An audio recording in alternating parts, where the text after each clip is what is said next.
வணக்கம். நான் கனி மார்த்தாண்டன். இன்றைய ஜோதிட வகுப்பில் போன பிறவியில் செய்த ஒரு பாவம், அந்த பாவத்தை நம்ம எப்படி ஜாதகத்தில் கணிக்க முடியும்? இந்த போன பிறவியினுடைய கர்ம வினை ஜாதகருக்கு முடக்கி போடக்கூடிய அளவிற்கு பிரச்சனைகளை தருமா? இதையும் இன்னைக்கு ஜாதகத்தில் நீங்கள் சேர்த்து பார்க்க போறீங்க. ஜாதகத்தில் பல யோகங்கள் இருந்தாலும் அந்த யோகங்களை முடக்கக்கூடிய அளவிற்கு அவரவருடைய கர்ம வினையானது அந்த யோகங்களை முடக்கி போட்டுவிடும். அப்போ ஜாதகரால் எந்த விஷயங்களையுமே கையாள முடியாது. அப்படி போன பிறவியில் செய்த பாவ புண்ணிய கணக்கிற்கு ஏற்ற மாதிரி நம்முடைய கர்ம வினையும் நம்மை பின்தொடர்ந்து வரும். அது எப்படிங்கிறத இன்னைக்கு வகுப்பில் நீங்கள் ஜாதகத்தை பார்த்து தெரிஞ்சுக்க போகிறீங்க. ஒரு ஜாதகத்தில் கர்ம பதிவு என்பது இருக்கிறதா? அதாவது தான் செய்த ஒரு பிறவி பிரச்சனைகள், போன பிறவில் செய்த பிரச்சனைகள், அந்த கர்மாக்கள் ஒரு ஜாதகருக்கு இருக்கிறதா?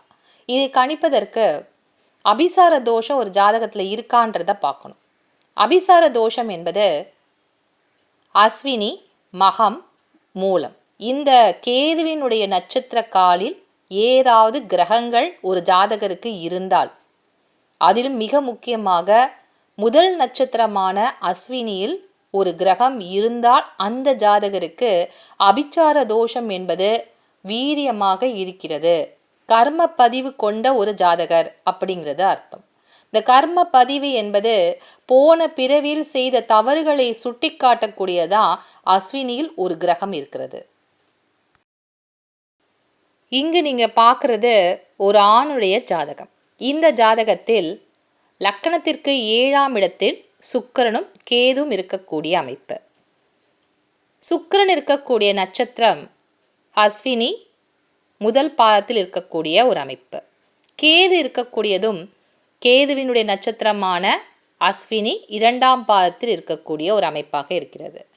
ஆக மேஷ ராசியில் இருக்கக்கூடிய சுக்கிரனும் கேதுவும் கேதுவினுடைய சாரம் பெற்று ஜாதகத்தில் இருக்கு. அப்போ அபிச்சார தோஷம் என்பது இந்த ஜாதகருக்கு இருக்கு அப்படிங்கிறது உறுதியாகிறது. அப்போ அஸ்வினியில் ஒரு கிரகம் இருந்தால் அந்த ஜாதகர் கர்ம வினை பாதிப்புகளுக்கு அதிகமான ஆளான ஒரு ஜாதகர் அப்படிங்கிறது தெரிந்து விடுகிறது. இந்த ஜாதகத்தில் லக்கணத்திற்கு 7ஆம் இடமான களத்திர ஸ்தானத்தில் அபிச்சார தோஷம் என்பது ஜாதகருக்கு ஏற்பட்டிருக்கிறது. மனைவியை குறிக்கக்கூடிய கிரகமான சுக்கிரனும் இந்த அபிச்சார தோஷத்தில்தான் அமர்ந்திருக்கிறது. 7ஆம் இடத்திற்குரிய அதிபதி செவ்வாய் 4ஆம் இடமான சுகஸ்தானத்தில் உச்சம் பெற்ற நிலையில் மாந்தியுடன் சேர்ந்திருக்கக்கூடிய அமைப்பாக ஜாதகத்தில் இருக்கு. இந்த செவ்வாயும் சுயசாரம் பெற்று அவிட்ட நட்சத்திர கால இருக்கு அப்படிங்கிறதும் தெரிகிறது. இந்த அமைப்புகளை சனியினுடைய பார்வை படுகிறதா அப்படிங்கிறத நமக்கு பார்க்கணும். ஏனென்றால் சனியினுடைய பார்வைக்கு மட்டும்தான் கர்ம வினை பதிவுகளை காட்டக்கூடிய வலுவான ஒரு பார்வை.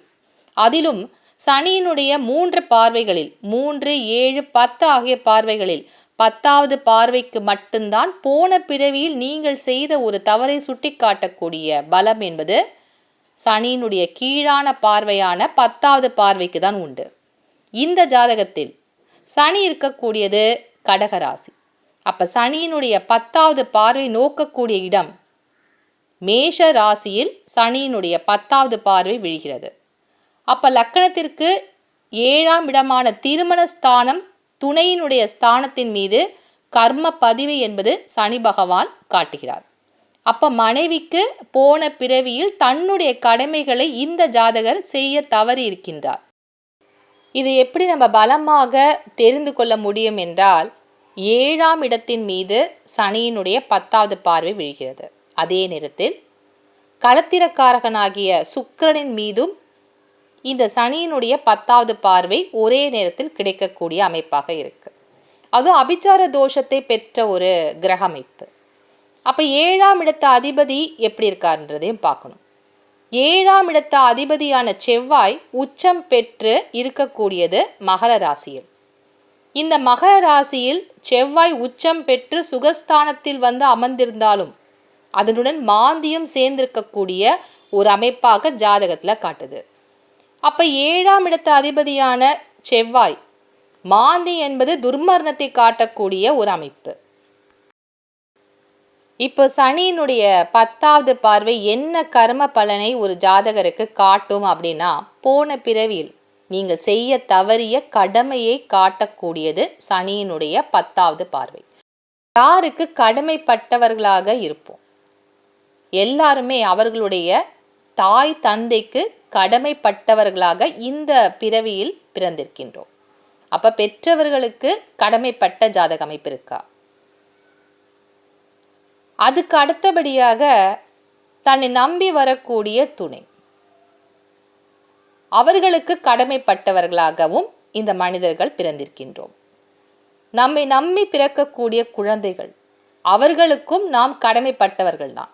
ஏன்னா அவர்களுக்கு செய்ய வேண்டிய முக்கியமான விஷயங்களை அந்தந்த பருவத்தில் செய்ய வேண்டியது ஒரு மனிதனுடைய கடமை. அப்படி என்றால் இந்த ஜாதகர் 7ஆம் இடத்தில் சனியினுடைய பார்வை படக்கூடிய அமைப்பு, அதுவும் அபிச்சார தோஷத்தை பெற்றிருக்கக்கூடிய கிரக அமைப்பு இருக்கு. இந்த ஜாதகர் போன பிறவியில் மனைவிக்கு செய்ய வேண்டிய கடமைகளை தவறி இருக்கின்றார். ஒரு கணவர் மனைவிக்கு செய்ய வேண்டிய கடமைகள் என்பது அவளுடைய கடைசி காலம் வரைக்கும் துணையாக இருக்க வேண்டியது ஒரு கணவருடைய கடமை. அவளுக்கு தேவைப்படக்கூடிய விஷயங்களில் என்ன தேவைகள் இருக்கிறதோ அதை அறிந்து செய்ய வேண்டியதும் ஒரு கணவருடைய கடமைதான். இந்த ஜாதகர் அந்த மனைவிக்கு செய்ய வேண்டிய கடமைகளை தவறியதால் சனியினுடைய 10வது பார்வை இந்த ஜாதகத்தில் 7ஆம் இடத்திற்கு கிடைத்திருக்கிறது. அதுவும் நெருப்பு ஸ்தானம் என்பதால் அப்போ அவருடைய மனைவிக்கு ஏதோ ஒரு விஷயத்தில் ஒரு நெருப்பு சம்பந்தப்பட்ட ஒரு கண்டம் ஏற்பட்டிருக்கிறது. அதை காட்டக்கூடியதாக செவ்வாயுடன் 7ஆம் இடத்து அதிபதி இல்லையா செவ்வாய், அதனுடன் மாந்தியம் சேர்ந்து துர்மரணத்தை காட்டக்கூடியதாகவும் அமைந்திருக்கிறது. அப்போ துர்மரணம் என்பது மனைவிக்கு போன பிறவியில் இந்த ஜாதகருடைய ஏதோ ஒரு விஷயத்தில் முக்கியமாக நம்பிக்கை துரோகத்தை செய்த ஒரு அமைப்பு இருப்பதால் அந்த ஜாதகர் தவறிய கடமையால் அந்த மனைவி போன பிறவியில் தன்னுயிரை நெருப்பில் விழுந்து மாண்டிருக்கின்றார். இந்த போன பிறவியினுடைய கர்ம பதிவு என்பது இந்த ஜாதகருக்கு இப்பிறவியில் தொழில் பெரிய நஷ்டம், எதிர்பார்த்த விஷயத்தில் அவருக்கு பண விஷயத்தில் பெருத்த ஒரு பிரச்சனைகள் அனைத்துமே அவருக்கு முடக்கி போட்டுவிட்ட ஒரு ஸ்தம்பனம் அப்படின்னு சொல்லுவாங்கள்ல, எல்லாம் ஸ்தம்பித்து போன நிலையில் அந்த ஜாதகர் இருக்கின்றார். அதற்கு என்ன போன பிறவியினுடைய பிரச்சனை என்றால் இதுதான். இந்த கர்ம பதிவு அவரை விடாமல் துரத்தி இந்த பிறவிலும் அவருடைய கர்ம பலனை சனி பகவான் தந்திருக்கின்றார்.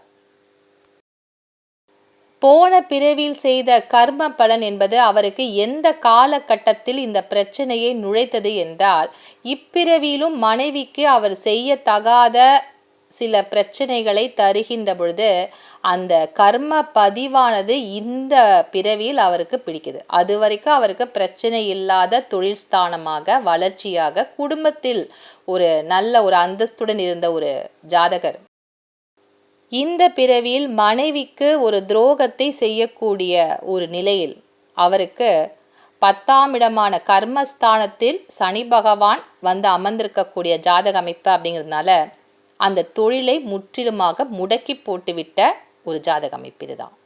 அப்போ மனைவிக்கு அவர் துரோகம் செய்யாத வரையில் அவருடைய தொழில் ரொம்ப நல்லா இருக்கு, பிரச்சனை இல்லாத ஒரு ஜாதக அமைப்பாக மனைவியுடன் சந்தோஷமாக வாழ்ந்திருக்கக்கூடிய ஒரு அமைப்பாக இருக்கார்.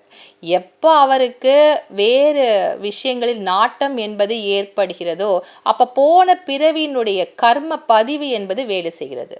அது வரைக்கும் ஏன் வேலை செய்யலை அப்படின்னா, மனைவியிடம் அன்பாகவும் அவளை நேசிக்கக்கூடியவராகவும் இருந்த ஒரு காரணத்தால் இந்த கர்ம பதிவு என்பது அவருக்கு வேலை செய்யலை. அப்போது இந்த தொழிலும் நன்றாக ஒரு வளர்ச்சியை பெற்று பெரிய ஒரு தொழிலை பெற்ற ஒரு ஜாதகராக இருந்திருக்கின்றார். எப்பொழுது தன்னுடைய நடத்தையால் மனைவிக்கு துரோகம் செய்கின்றாரோ அப்போ அது மீண்டும் வேலை செய்ய ஆரம்பிக்கிறது.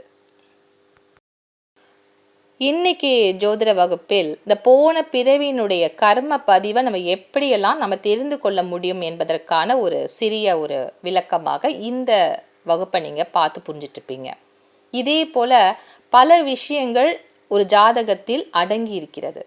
அதை பற்றி பல பதிவுகள் இனிமேல் வரப்போகிற ஜோதிட வகுப்பில் நீங்கள் பார்த்து தெரிஞ்சுக்க போகிறீங்க. நன்றி, வணக்கம்.